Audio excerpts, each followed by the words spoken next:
네, 여러분 잘 쉬셨습니까? 네. 박통철 본부장님이 아침부터 나오셔가지고 수학을 해가지고 아마 정신이 하나도 없으신 분이 계실 거예요. 기왕에 이 수학이 나왔으니까 저도 수학을 하도록 하겠습니다. 무슨 사업이든지요, 수학적으로 맞지 않으면 그 사업은 절대로 성공할 수가 없어요. 수학적으로 반드시 맞아야 됩니다. 수학은 전혀 거짓말을 하지 않거든요. 그 노벨 경제학상을 받는 경제학자들 중에는 수학과 교수가 많습니다. 수학과 교수들이 노벨 경제학상을 받아요. 아니, 수학하고 경제학하고 무슨 상관이 있느냐? 그렇지가 않아요. 수학적으로 맞지 않으면 그 경제 이론은 아무 쓸모가 없어요. 그럼 간단한 수학 문제 하나 풀어보시죠. 산수 문제 하나. 어떤 영감님이, 어떤 어르신이 시골에서 소를 키우다가 이제 병이 들어서 돌아가시게 됐어요. 아들이 셋 있어. 장남, 중간, 차남, 그리고 막내. 그런데 이분이 가지고 있는 소가 17마리예요. 소가 17마리요. 그런데 이 노인이 돌아가시면서 장남은 지금까지 나를 이렇게 잘 보살피고 살았으니까 장남에게 2분의 1을 주어라. 2분의 1을 가져라. 차남은 3분의 1을 가져라. 막내는 맨날 지금까지 놀기만 했으니까 9분의 1을 가져라. 이렇게 해서. 그럼 어떻게 나눠가져야 돼, 이거? 어떻게 나눠가져야 돼? 저것을 아버지가 물려주신 소를 때려잡아가지고 나눠 가질 수도 없고. 그래서 세 형제가 고민을 하고 있는데 머리가 허연 저 같은 영감탱이가 지나가다가 소를 끌고 지나가다가 뭘 그리 고민하나. 그랬더니 이렇게 해서 영감님, 소를 때려 잡아먹을 수도 없고 아버지가 물려주신 재산을 어떻게 해야 될지 모르겠습니다. 그러니까 허허, 그런가. 그러면 내 소를 하나 갖게. 내 손을 하나 갖게. 그러면 어떻게 됩니까? 18. 그러면 큰 아들은 몇 마리 가져요?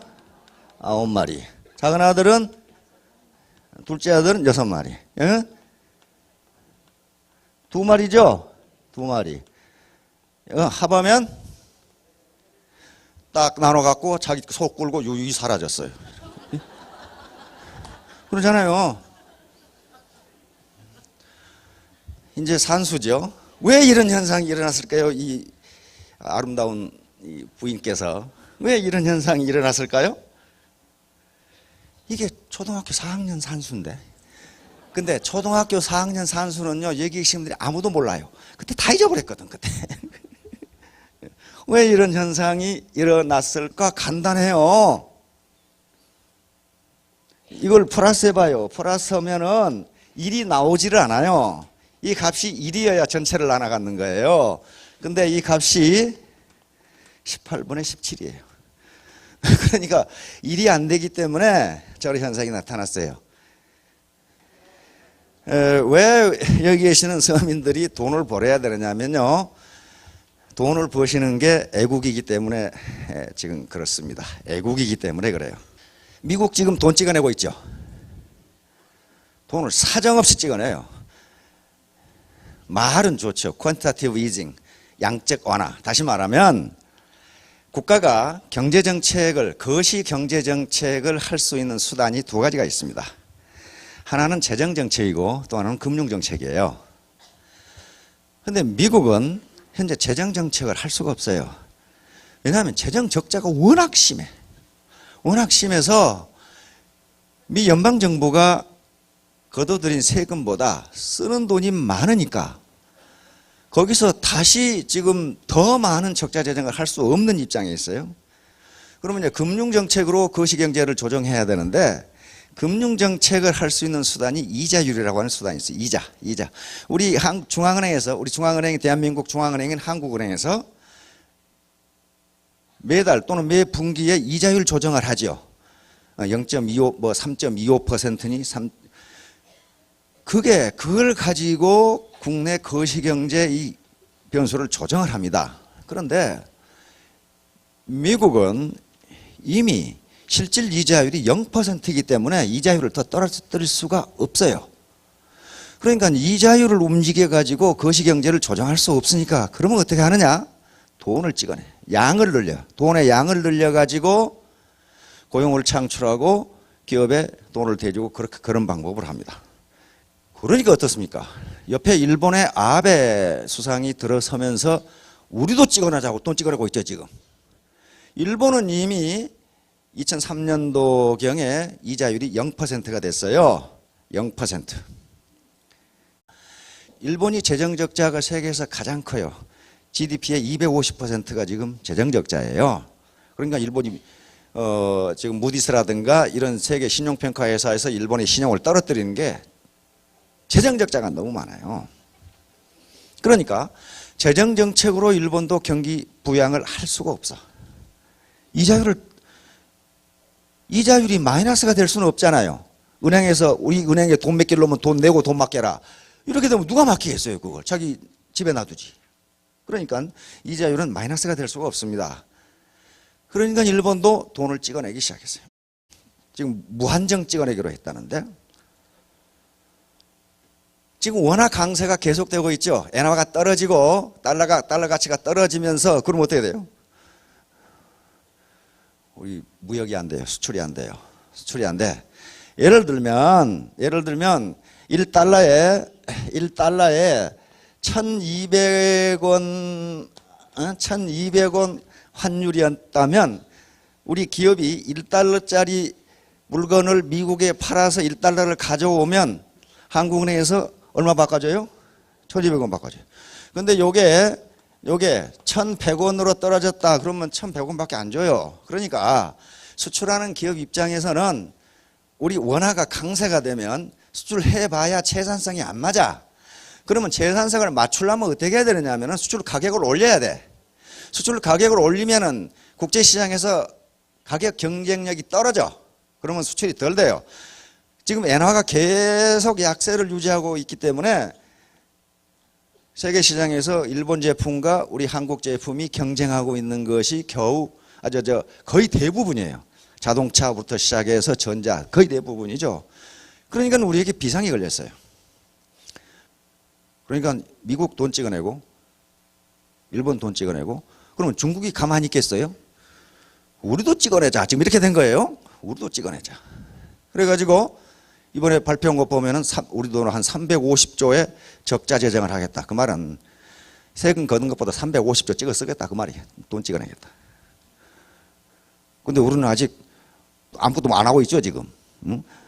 다시 말하면 금년도 우리 경제가 그렇게 좋아 보일 것 같지가 않다. 그런 말이에요. 그러면 이제 여기 계신 분들이 어떻게 해야 되겠어요? 돈 많이 벌어서 세금 많이 내야 되겠죠. 그러면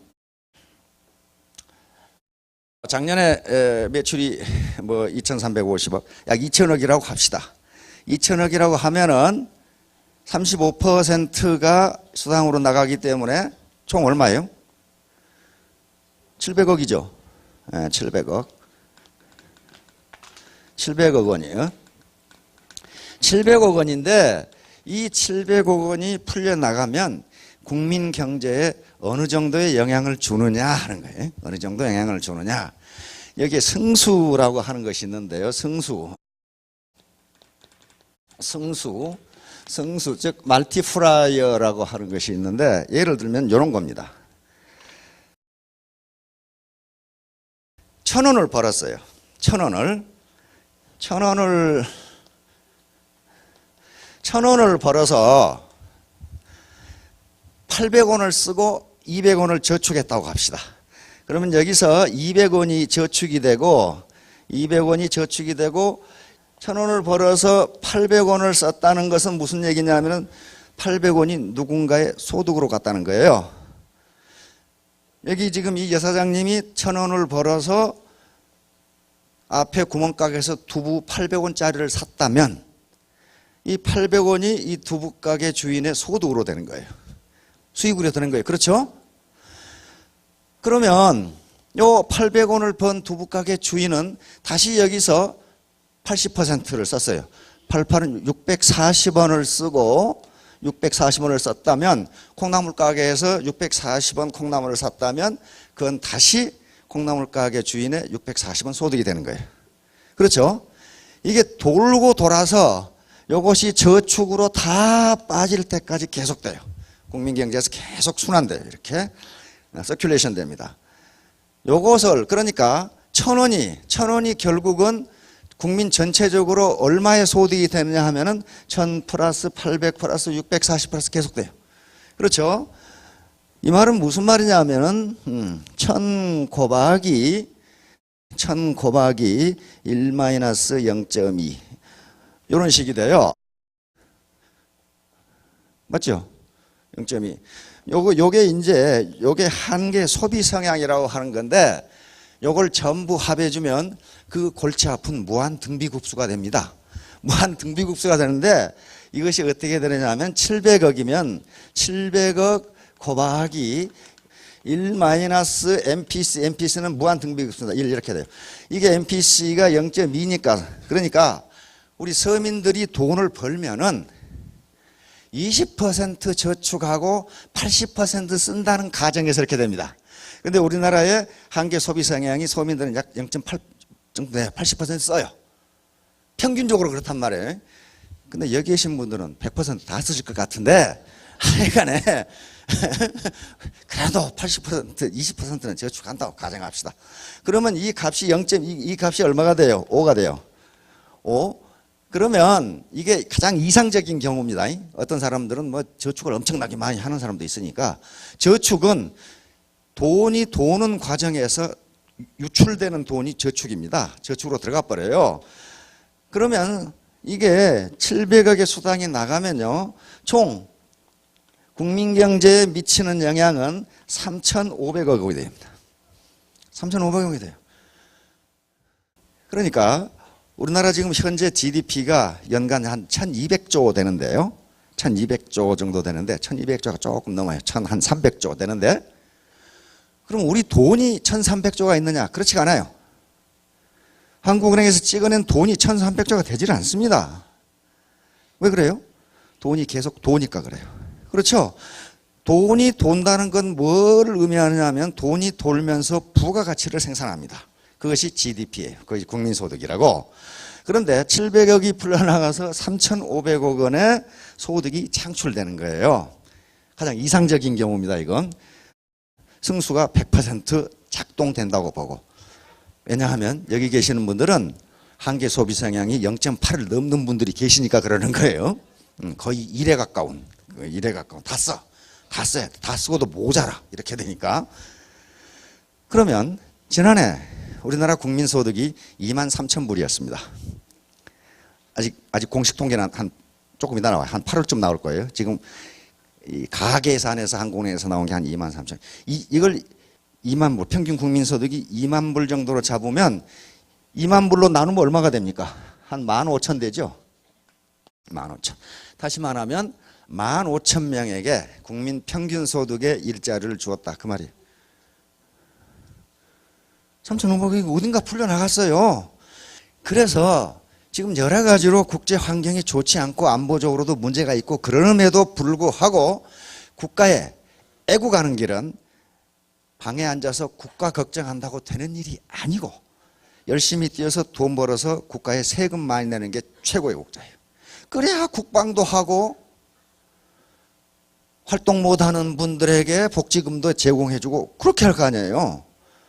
그분들에게 돈을 줘야 되는데 즉 생활력이 없는 분들에게 어떤 장애라든가 또는 연령이 많으신 분들이라든가 국가가 공적 이전을 해줘야 되는데 만약에 해줘야 되는데 국가가 돈이 없으면 어떻게 합니까?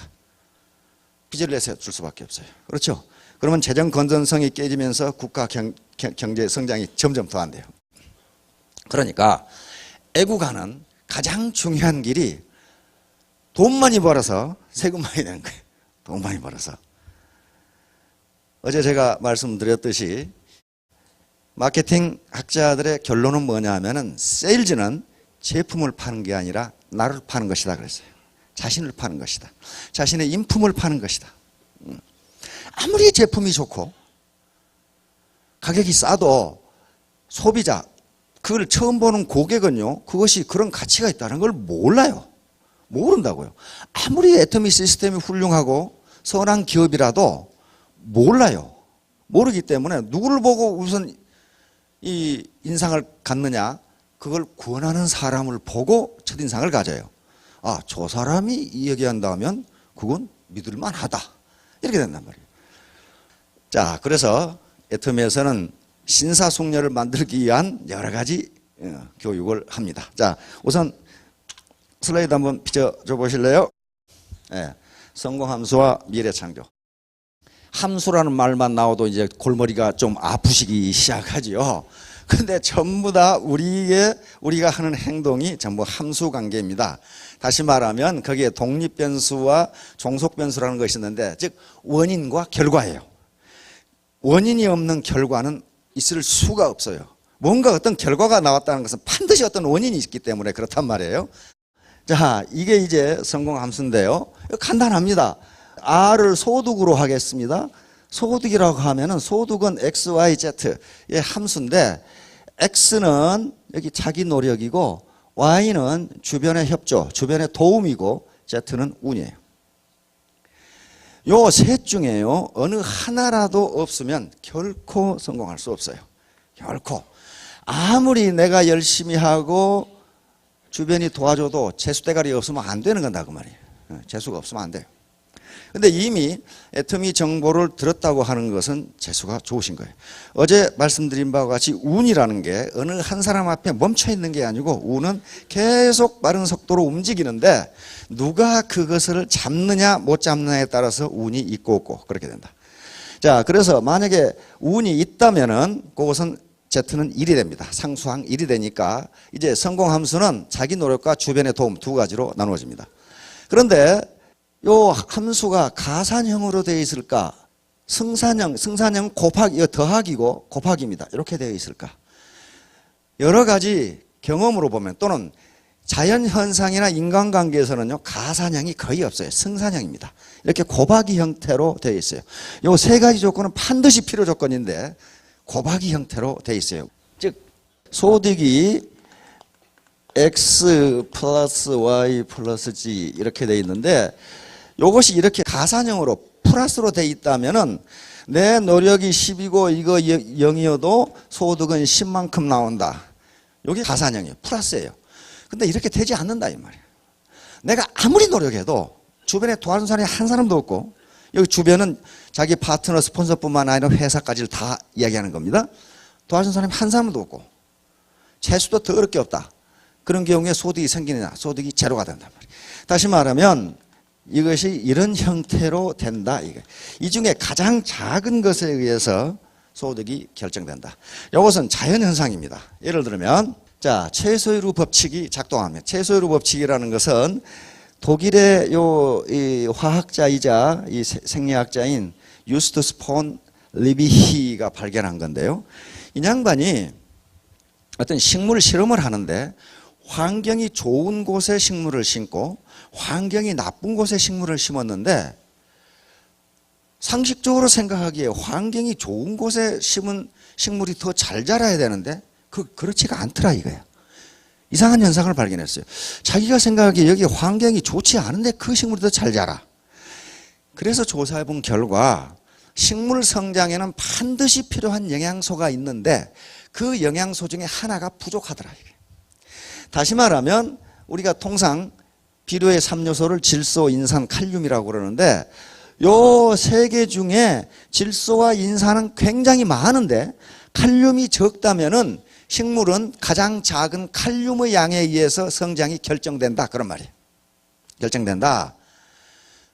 그런데 이 양반이 바로 모든 생명체는 그 성장이 가장 작은 영양소에 의해서 결정된다. 이게 최소위로 법칙이에요. 다시 말하면 이런 물통에 물을 채우는데 여기가 이게 아무리 높아도 이 물의 양은 가장 낮은 판자 높이에 의해서 결정된다 그런 말이에요. 이건 높은 거 아무 필요 없다. 이것은 우리 인체도 마찬가지예요. 어떤 분이 폐도 튼튼하고 간도 튼튼하고 그다음에 심장도 튼튼해. 심장도 튼튼해. 신장도 튼튼해. 근데 위장이 나빠. 위장이 나빠. 그러면 그 사람의 건강은 튼튼한 장기에서 결정되는 게 아니고 가장 약한 장기에 의해서 결정된다 그런 말이에요. 그 다음에 쇠사슬의 강도도 마찬가지예요. 쇠사슬이 연결되어 있으면 이쪽은 100톤을 유지할 수 있고 여기는 50톤을 유지할 수 있다면 이 쇠사슬의 강도는 플러스로 되는 게 아니고 곱하기로 된다. 이 가장 약한 부분이 이 쇠사슬의 강도 전체를 결정한다 그런 얘기예요 지금. 생명 유지도 마찬가지예요. 생리학자들한테 물어보니까 인간이 생명 유지를 하는 데는 세 가지 조건이 필요하답니다. 하나는 호흡, 두 번째는 물을 포함한 음식, 세 번째는 배설. 이것도 플러스 함수가 아니고 곱하기 함수라는 거예요. 예를 들면 음식은 하나도 안 먹고 호흡만 열심히 하면 살 수 있느냐? 그게 아니라는 거예요. 이 셋 중에 어느 하나라도 안 되면 생명체가 유지가 안 된다는 거예요. 어디 셋 중에 하나 없어도 나는 살 수 있다 그런 분 안 계시잖아요. 그러니까 곱하기 형태예요. 이것이 영의 행포인데요. 어느 하나가 0이 되면 다른 숫자가 아무리 커도 0이 돼버려요. 그러니까 곱하기 형태의 함수인데 이 중에서 가장 중요한 함수, 변수가 독립변수가 X, 자기 노력입니다. 왜냐하면요, 이 자기 노력이 없이는 주변의 도움을 이끌어낼 수가 없어요. 아무것도 안 하면서 나를 도와줘라. 그렇게 되지가 않아요. 아무것도 안 하는데 나한테 운이 온다? 그건 있을 수가 없어요. 그러니까 운이란 것은 움직이고 주변의 도움도 내가 열심히 했을 때 도와주는 것이지 아무것도 안 하는데 도와주는 게 어디 있어요. 그래서 자기 노력이 가장 중요합니다. 그러면 자기 노력이라는 것은 꼭 공부입니다. 이제 공부라는 말만 나오면 또 머리가 아프기 시작한 분들이 계시죠. 근데 우리가 평상시에 일상생활을 하는 것 자체가 공부거든요. 공부란 말이에요. 그런데 우리 몸은 세 개로 이루어져 있습니다. 머리, 가슴, 육체인데 이 공부는 세 가지로 이야기할 수 있습니다. 머리 공부. 여기서 지금 하고 계시는 게 머리 공부예요. 여기까지 오신 게 몸 공부예요. 디스플린이라는 말을 썼습니다. 훈련이란 말이에요. 그러니까 머리 공부를 하는 것은 뭔가 지식을 축적해야 되고, 근데 지식을 축적하는 게 목적이 아니고 결과적으로 지식을 축적해서 뭐 하려고 하는 것이냐? 판단력과 분별력을 기르기 위해서 그래요. 다른 말로 하면은 의사결정, 디시전 메이킹을 올바로 하기 위해서 이런 공부를 한 거란 말이에요. 두 번째, 마음 공부. 이게 이제 중요한데, 마인드예요. 도덕성이라든가 성실성, 인내심, 용기, 열정, 간절함 이런 것들이 마음에서 우러나온 거예요. 그 다음에 이 두 가지만 있어가지고는 안 돼요. 두 가지 하는 데는 3초도 안 걸린다고 어떤 사람들은 얘기해요. 3초도 안 걸려요. 3초. 내가 열심히 해야지. 내 부자 돼야지. 1.5초밖에 안 걸리죠. 그런데 이 몸이 움직이지 않으면 아무것도 안 돼요. 몸은 건강, 그리고 근면성, 실천성 이런 것들입니다. 이 세 가지를 다 해야 된단 말이에요. 자, 그런데 이 중에서 마음 공부가 핵심입니다. 이것은 마음 공부만 하면 된다 그런 말이 아니에요. 그런 말이 결코 아니고 우선 마음가짐이 제대로 돼 있지 않으면 머리 공부를 제대로 할 수도 없고 몸 공부가 되지를 않는다는 그런 개념입니다. Attitude is everything. 태도가 전부이다. Attitude, 태도는 마음가짐을 태도라고 합니다. 그 사람이 당신 태도가 뭐냐 하는 것은 당신 마음가짐이 뭐냐 그런 거거든요. 요 말을 한 사람은 미국의 폴 마이어라고 하는 기업인이요. 이 양반이 산에 올라가서 Attitude everything 이렇게 됐거든요. 이 양반이 이걸 강조한 이유가 이 양반은 지금 세계 100대 기업, 100대 부자 중에 한 사람입니다. 이 양반이 거느리고 있는 기업이 40개가 넘어요. 그런데 처음부터 그랬느냐? 그게 아니에요. 이 사람 노숙자였습니다. 노숙자. 대학을 들어갔는데 집이 가난해가지고 자퇴하고 결국은 집세를 넣을 돈이 없어요. 렌트를 낼 돈이 없어가지고 쫓겨나서 노숙자가 됐어요. 노숙자가 됐는데 어느 날 길거리에서 자빠져 자고 있는데 아니 고급 승용차가 깜짝 놀라게 지나간단 말이에요. 그래서 깜짝 놀라 일어났어요. 그래서 결심을 합니다. 아니 어떤 놈은 세상에 태어나서 고급 승용차 타고 다니고 어떤 놈은 길거리에서 자빠져 자고 이게 이렇게 불공평할 수가 있냐 말이지. 나라고 고급 승용차를 타지 말라는 법이 어디 있느냐 이렇게 생각했어요. 이게 뭐예요? 이게 애티튜드예요. 그러면 돈을 벌어야 될 거 아니에요. 돈을 벌기 위해서 미국에는 보험회사가 굉장히 많습니다. 우리처럼 건강보험이 국가적으로 되질 않아요.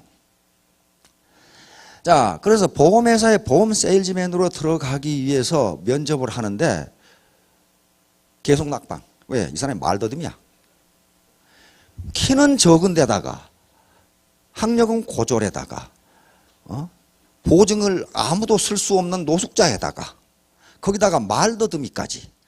여러분들이 보험회사 사장님이시라면 뽑겠어요? 가서 인터뷰를 하면 낙방이야. 처음에는 들어갔죠. 들어갔는데 3주 만에 쫓겨나 버렸어요. 그래가지고 무려 57개 회사를 전전하면서 쫓겨납니다. 근데 그때마다 폴 마이어는 자기 결심이 있죠. 나는 나라고 고급 승용차를 타지 말라는 법이 있느냐. 그 결심. 나도 부자가 될 수 있다. 이렇게 생각한 거예요. 그래서 보험회사에서 인터뷰에서 쫓겨날 때마다 거기서 말을 했어요. 인사부장님, 금방 후회하실 겁니다. 당신은 지금 세계 최고의 보험 세일즈맨을 쫓아내고 있는 겁니다. 그 자신감을 가지시라는 거예요. 그러니까 인사부장이 뭐라고 그랬어요? 전 별 미친놈을 다 보겠네. 그랬죠. 근데 58번째 보험회사에 들어가서 단 1년 만에 보험 세일즈왕에 대해서 기네스북에 올라갑니다. 그래서 27살에 백만장자가 돼서 다시 최연소 백만장자로 기네스북에 다시 올라갑니다. 그러면서 이분이 유명한 게 노숙자가 부자가 됐기 때문에 유명한 게 아니고 내가 왜 성공했는지를 연구해 보라고 그랬어요. 그래서 만든 게 SMI입니다. 성공 동기 연구소예요. 그런데 결론이 뭐냐? 결론이 이거예요. 마음가짐이 전부다. 내가 반드시 성공하겠다는 마음가짐, 여기서부터 모든 게 출발했다. 그 얘기예요. 지금 테크닉은 그때그때 개발하면 된다는 거예요. 자, 이게 결론이에요. 이제 이게 뭡니까? 무슨 암시라고요? 자기 암시. 나는 할 수 있다. 나는 부자가 될 수 있다. 자기 암시. 당신이 무엇이든지 생생하게 상상하고, 어제 인생 시나리오 쓰셨죠? 흐리멍텅하게가 아니고 삐비들이 생생하게 내가 100평짜리 집에서 사는 걸 생생하게 상상하고, 이미진 상상하고, ardently desire, 아주 간절하게 원하고, 나는 내 부모님을 잘 모시겠다. 나는 내 자식들이 하고 싶은 공부를 돈 걱정 안 하고 하고 싶게 해주겠다. 그리고 진정으로 믿고, 진정으로 sincerely believe, 내가 그렇게 된다는 걸 될까? 그렇게 생각하면 안 된다는 거예요. 폴 마이어가 한 노숙자가 세계 100대 부자가 된 이 사람이 한 얘기예요. 결론이에요. 이게 진지하게 믿고, 진정으로 믿고, 진정으로 sincerely, 나는 그렇게 된다. 나는 내 부모님의 여생을 충분하게 생활비를 대주면서 살 수 있다. 나는 내 자녀들이 하고 싶은 공부를 마음대로 해주게 할 수 있다. 그 다음에 열정적으로 행동에 옮긴다면, 인수제스카리 액트 오픈이죠. 그렇게 꿈만 꾸고 있으면 어떻게 됩니까? 그게 공상이 되고 몽상으로 끝나버려요. 그건 도로함이 타불이 되는 거예요. 행동으로 옮긴다면. 행동으로 옮긴다. 그런데 폴 마이어가 또 밑에 다른 말을 했어요. 뭐라고 했냐면은, 요렇게 하는 것은 3초도 안 걸린다 그랬어요. 요 마음을 먹는 건 3초도 안 걸리는데, 이렇게 열정적으로 행동에 옮기지 않으면 이것이 결과가 나타나지 않는다. 이 사람은 행동을 옮겼잖아요. 무려 57번을 거절을 당해서 말더듬이라고. 그런데 58번째 회사에 들어가서 성공을 했단 말이에요. 그래서 성공하는 데 있어서 가장 중요한 게 용기와 열정입니다. 뭐 학력이니 경력이 아무 필요 없고 용기와 열정만 있으면 되는데, 이 용기와 열정이 있어야 몰입이 가능해요. 몰입은 여기에 집중한다는 거거든요. 미친다는 거거든요. 그런데 용기와 열정, 몰입은요, 역시 또 간절함의 함수예요. 간절함이 없으면, 내가 반드시 성공했다는 그런 게 없으면 이게 나오질 않아요. 그렇죠? 그래서 간절한 마음이 반드시 필요하다. 패션, 열정이죠. 열정은 미친 듯한 열정이에요. 패션은. 디자이어하고는 종류가 좀 달라요. 이렇게 되면 나는 반드시 성공하겠다. 이런 각오가 필요해. 나는 반드시 성공하겠다. 석세스. 이 석세스 아카데미잖아요. 이 성공 사관학교예요. 이런 각오가 필요해요. 이런 거. 그래서 I'm confident in myself. 나는 누구를 믿는다? 나를 믿는다. 나를 믿는다. 자기 못 믿는 사람 많아요. 내가 나를 믿으면 다른 사람도 나를 믿어준다. 이게 이제 자신감이고 자기 충족적 애언이고 자신자 인력선지란 말이 있습니다. 이 말은 명심보감에 있는 말인데 명심보감에 뭐라고 되어 있냐면은 자기를 스스로 믿는 사람은 남도 그를 믿어준다 그랬어요. 나는 이것을 해낼 수 있습니다 하는 사람에게 상급자는 일을 시킵니다. 글쎄요, 그런 부하기는 일 안 시켜요. 저는 못 해내거든. 그거. 따라서 이렇게 이 총각이죠. 이 총각처럼 이 석세스 나는 반드시 해낸다. 반드시 성공한다. 그리고 I'm confident in myself. 나는 나를 믿는다. 그러면 애터미 싸움을 혼자 하는 게 아니라 그랬죠. We can do it. 우리는 할 수 있다. 나는 못하는 것을 우리는 할 수 있다. 결코 혼자 성공 못합니다. 결코 못해요. 네트워크, 이 휴먼 네트워크니까 인간 그물망입니다. 아무리 자기가 세고 학력이 좋고 능력이 있어도요, 그물코 하나에 불과해요. 여러 그물코가 있어야 되기 때문에 you can do it. 나는 할 수 없는 것을 우리는 할 수 있다. 자, 미래창조. 미래는 오는 것이 아니라 만드는 것이라고들 이야기합니다. 모든 학자들이 그렇게 이야기하는데 가만히 생각해 보면 그래요. 여기 계신 분들의 미래는 언제부터 시작됩니까? 지금부터 시작되는 거예요. 그렇죠? 어제까지는 과거예요. 과거. 과거는요, 어떻게 할 수가 없어요. 과거를 돌이킬 수 있는 능력을 가진 사람 한 사람도 없어요. 그러나 미래는 자기가 만들 수가 있어요. 자기 결심이. 그런데 미래의 출발점이 바로 지금이란 말이에요. 그렇죠? 자, 피터 드라커. 이냐면 저명한 20세기의 가장 영감이 뛰어난 학자 중에 한 사람입니다. 95세까지 피터 드라커 대학원에 그 학교에서 대학원 이름을 아예 피터 드라커 대학원으로 바꿨어요. 거기 경영학 교수를 했고 95세까지 책을 쓰시다가 돌아가셨어요. 자, 미래를 예측하는 최상의 방법은 미래를 창조하는 것이다. 내가 3년 뒤에 어떻게 살 것인가, 5년 뒤에 어떻게 살 것인가 예측하는 가장 좋은 방법은 내가 그것을 만들어가는 과정이다. 맞는 것 같죠? 자, 다음에 미래를 예측하는 최상의 방법은 미래를 만들어내는 똑같은 얘기예요. 앨런 케이는 미국의 저명한 컴퓨터 전문가입니다. 엘빈 토플러 미래가 아직 오지 않은 것이 아니라 우리가 아직 만들지 못했을 뿐이다. 이런 얘기는 수많은 현자들이 했습니다. 다시 말하면 미래는 가만히 있으면 되는 게 아니고 자기가 만들어가는 것이다. 이 양반들입니다. 드러커, 앨런 케이, 토플러. 이제 보통 사람들이 직면한 문제인데 요게 임금소득과 자유업, 요것은요 자유업, 자영업이든지 이런 것은 시간과 소득을 맞바꾸는 방법이에요. 그러니까 자기가 공무원이 됐건 회사원이 됐건 그 회사나 공무원으로서 일하지 않으면 봉급도 나오지를 않습니다. 퇴직하는 순간 봉급이 제로가 돼요.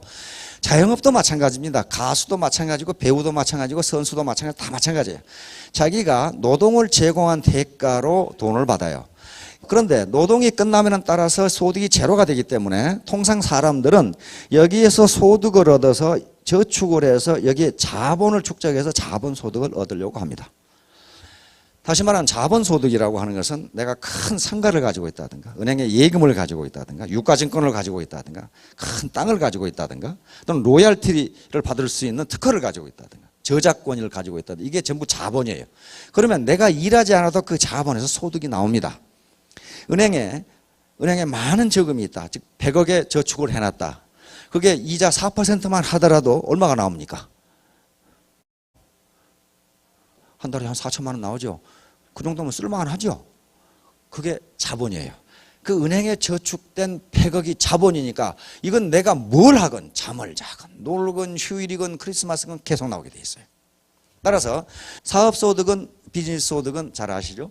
자, 이게 시스템 소득이에요. 시장 시스템, 자본주의 시장 시스템이 나에게 소득을 갖다 주는 그게 시스템 소득인데 많은 사람들은 여기서 소득이 생길 때 여기에 저축을 해서 자본을 축적해 가지고 노후에 이걸 생활자금으로 만들려고 그래요. 연금도 여기 자본소득에 속합니다. 연금도 자기가 근로세대에서 계속 저축을 해놨다가 나중에 받는 거죠. 따라서 이제 연금성 소득을 얻어야 되는데 현재 우리나라 65세 이상 노인의 빈곤율이라는 게 있습니다. 빈곤율. 노인 빈곤율이 OECD 최고예요. 45%가 빈곤해요. 이번에 대선에서도 그게 계속 문제가 됐죠. 노인의 45.1%가 빈곤층인데 이걸 어떻게 할 거냐. 그런데 노인에게 한 달에 국가에서 20만 원 주다가 30만 원 줬다. 빈곤이 해결됩니까? 안 돼요. 그 돈도 국가적으로는 엄청나게 많은 돈이거든요. 그러면 결국 빈곤은, 가난은 나라님도 해결 못한다고 했으니까 누가 해결해야 돼? 내가 해결할 수밖에 없어. 내가. 65세 또는 60세 이상이 돼가지고 퇴직하고 나면은 오라는 데가 없어요. 갈 데도 없지만 오라는 데도 없어. 그럼 어떡할 거냐 이거야. 그런데 그 세대가 우리 대한민국이 농경세대에서 산업화 시대를 거치면서 이만큼의 국력을 키우는데 최고로 고생 많이 하고 귀한 분들이거든. 근데 자식 가리키고 부모 봉행하다 보니까 이 세대를 샌드위치 세대라고 그러는데 나중에 자기가 듣고 보니까 이게 집안 하나 덜렁 있는데 돈이 없어. 이게 지금 하우스푸어죠. 하우스푸어가 되어버렸단 말이에요. 그러면 이제 소득을 얻어야 되는데 노후 생활비를 조달할 수 있는 도구가 그렇게 마땅치가 않다는 거예요. 지금 마땅치가 않다. 그래서 나이 들어서 학력, 경력 불문하고 할 수 있는 사업 중에 하나가 애터미 사업입니다. 제가 보기에 그래요. 다른 네트워크가 많이 있습니다. 그런데 거기 들어가려면 물건을 사야 돼요. 진입비라고 하는 거죠. 매월 물건을 사야 돼. 그게 녹록치가 않아요. 저도 그거 봤거든요. 베란다에 점점 물건 높이가 올라가죠. 나중에 밖에 안 보여요. 물건 높이 올라가가지고. 그래가지고 나중에 빚만 져. 그런데 애터미는 그런 게 없어요. 그러니까 무자본, 무점포, 진입의 자유, 월간 유지비 등이 없기 때문에, 그리고 연금성 소득이 가능하고 상속이 가능하다. 상속이 가능한 직업이 거의 없습니다. 전문직은. 내가 의사인데 내가 이제 노세에서 못한다. 그러면 우리 아들한테 네가 의사해라. 그렇게 안 됩니다. 그렇게 안 돼요. 변호사도 마찬가지고 교수도 마찬가지고 자기 아들한테나 자기 부인에게 상속이 안 됩니다. 그러나 유일하게 애터미는 상속이 됩니다. 지금 상속받아서 하는 사람 제법 많죠 지금. 어떤 질병이라든가 그런 걸로 사고라든가. 자, 그래서 애터미는 이런 빈곤의 강을 건널 수 있는 다리입니다. 다시 말하면 빈곤의 강을 건너주는 게 아니고 건너도록 해주는 다리이지 업어서 건너주지는 않는다. 아무도 그렇게 해줄 사람이 없어요. 마찬가지로 상향 계층 이동에 사다리를 놔줬는데 사다리를 올라가는 건 자기가 해야지 누가 대신 해주지 않는다예요. 자, 이 마스시다 고노스케, 폴마 이 사람들도 이구동성으로 한 얘기가 왜 실패하느냐? 그건 실패한 게 아니라 중간에 그만뒀을 뿐이다. 그 말이에요. 그러니까 성공할 때까지 한 사람은 반드시 성공한다. 그 말이에요. 이 사람들이 초기에 조건이 좋은 사람들이 아니었어요. 마시다 고노스케는 제가 일본에 가서 세미나 하면서 일본 사람들은 그래요. 이 양반은 천만 노동자의 아버지라고 불리는 사람입니다. 지금도 일본에서 여론조사하면 과거 1000년 동안에 가장 위대한 경영자, 그럼 마시다 고노스케 1등 나와요. 1등이 나와요. 왜 그랬을까요? 이 양반이 그렇게 일을 했기 때문에. 이 양반이 자서전에는 아주 기가 막힌 얘기예요. 나는 3가지 조건 때문에 성공했다. 3가지 조건이요. 어느 하나가 좋은 게 하나도 없어요. 먼저 나는 배우지 못했다. 그렇게 돼 있어요. 이 사람 초등학교 졸업도 못했어. 왜냐하면 형제가 9인데다가 막내에다가. 그래가지고 꼬맹이 때부터 점원으로 일을 했어요. 초등학교 때부터. 나는 배우지 못했다. 그래서 나는 항상 배우는 자세로 일했고 나보다 많이 배운 사람을 데려다 썼다 그랬어요. 배우지 못한 게 어떻게 성공의 조건이 됩니까? 그런데 이 사람은 그게 성공의 조건이라고 그랬어요. 두 번째, 나는 가난했다. 가난한 게 무슨 놈의 성공의 조건이에요. 그런데 나는 가난했기 때문에 어려서부터 많은 일을 해봤다. 그래서 엄청나게 많은 경험을 축적했다. 그리고 돈이 얼마나 귀한 것을 알아서 돈을 함부로 낭비하지 않았다. 세 번째, 나는 건강하지 못했다. 이 양반 폐병 걸렸어. 폐병 환자. 그 당시 폐병이 어떻습니까? 죽을 병이죠. 나는 건강하지 못했기 때문에 항상 건강에 조심했고 혼자 일하려 하지 않고 같이 힘을 합해 일하려고 노력했다.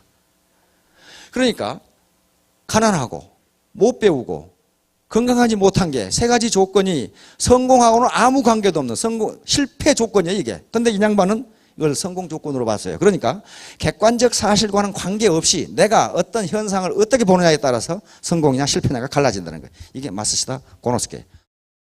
토마스 에디슨, 로스페로. 로스페로는 대통령 출마까지 한 양반이죠, 미국에. 고집이 무지무지 세가지고 로스페로가 출마하는 바람에 빌 클린턴이 당선됐어요. 상대방 표를 갉아먹어버린 바람에. 굉장히 위대한 인물이죠. 그러니까 이 양반도 미국의 100대 부자 중에 한 사람입니다. 나폴레옹 힐, 바로 이 성공학의 대가지요, 이 양반. 그 다음에 탈무드. 다음 빈스 롬바르디. 빈스 롬바르디는요, 여러분들이 잘 모르시겠지만 미국 풋볼 있죠, 풋볼. 아메리칸 풋볼. 요 공 이렇게 타원형으로 생긴 공 가지고 뛰고 들이받고 3만 원 한 놈들이 그런 거 있죠. 그게 처음 생겼을 때 그린베이 패커스라는 팀이 있어요. 풋볼 팀이 있는데 그 팀이 승률이 10%였습니다. 그러니까 이 팀은요, 10번 경기를 하면 9번 지는 팀이었어요. 겨우 한 번 이기는 팀이었어요. 이 팀의 감독을 맡아가지고 슈퍼볼이 처음 시작됐을 때 연 2년 연속 우승을 해버린 감독이에요. 그러니까 어떻다는 거예요? 성공 확률 10%밖에 안 되는 것을 90% 노력으로 100% 성공을 이루는 사람이요, 빈스 롬바르디가. 그 뒤에도 5번을 일이 슈퍼볼에 우승을 해버려요. 승리하는 자는 포기하지 않고 포기하는 자는 승리하지 못한다. 이 신념으로 그린베이 패커스라는 팀을 지도해서 승률 10%밖에 안 되는 팀을 100%로 만들어버린 거예요. 네, 이분들입니다. 처칠. 이 양반이 나폴레옹 힐이고 이 양반이 빈스 롬바르디입니다. 마시다 고노스케고 폴 마이어, 에디슨, 로스 페로입니다. 여기 나와 있는 사람들은요, 조건이 좋았던 사람들이 한 사람도 없어요. 그런데 이구동성으로 얘기하는 것은 뭐냐면은 포기하는 자는 승리하지 못하고 승리하는 자는 포기하지 않는다. 요거예요. 결론이 요거예요. 그래서 결론적으로 즉각 시작하라.